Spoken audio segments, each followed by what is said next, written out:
Okay, 60 seconds of background in case you've been living under a rock. So a little background information in case you've been living under a rock. Let me try and paint a picture for you. Okay, so Kim Davis goes to the DMV, but the office manager won't authorize the renewal of her driver's license because he's a Muslim and can't in good conscience approve of a woman driving. What if she decided to get a driver's license and she went to the DMV and the person working there happened to be a Muslim? Kim Davis knows a thing or two about the sanctity of marriage because she's on her fourth one. Not to mention the fact that she made babies with the man who would become husband number 3 while she was still married to husband number 1, but that's not the point, it's not the point. Kim Davis has been married 4 times. She got pregnant with a baby from husband number 3 while somehow she was still married to husband number 1. I'll let you guys figure that out. In the meantime, this woman has sort of become the poster girl for so-called Christian persecution in the United States. She's become the poster child for Christian marriage.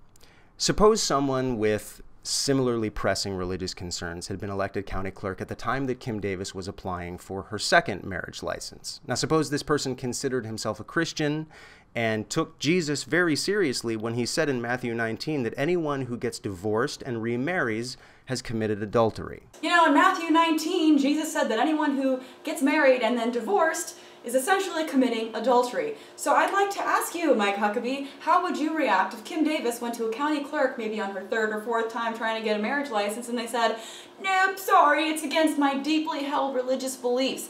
I believe that you're committing adultery because of what Jesus said in Matthew, so I just can't give you this marriage license." I mean, what would she do? Would she just like throw her hands in the air and go, "Well, I don't want to violate this fella's freedom of conscience, so I'll just make my way to the next county over and get a license there"?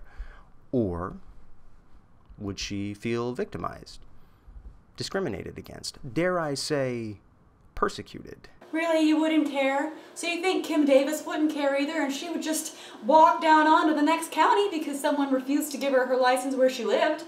I don't think that would happen. I think she would feel oppressed. This is exactly the kind of question that Mika Brzezinski recently posed to Mike Huckabee on MSNBC's Morning Joe. Unfortunately for me, I don't have to ask you that question because you were asked the very same thing on MSNBC and played totally dumb. Huckabee appears to be representing a not-so-trivial percentage of Americans who are fundamentally confused about which conversation is even being had at the moment. Whether or not same-sex couples have a constitutionally protected right to marriage is what we were talking about back in June before the Supreme Court made their decision. It's not what we're talking about anymore. I think people are a little confused. June, that's when the conversation was about marriage equality. That's not what we're talking about anymore.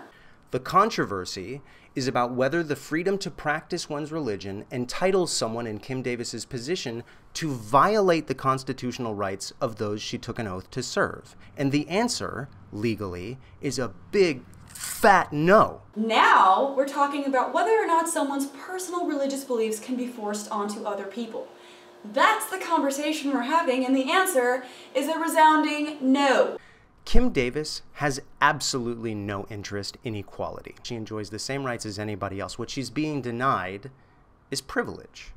She wants her religious beliefs to take precedence over any rights or laws or other religious beliefs that might conflict with them. Well, she doesn't get to have that, and neither does anybody else. These people don't want equality, they want privilege. Kim Davis is not losing any rights. She's got the same exact rights as everyone else, but she is losing the privilege. She wants her Christian faith to be more important than the religious beliefs of other people. She wants her Christian faith to be more important than the rights of other people. She wants it to be above the law. You know what? Sorry, bitch. You don't get to have that.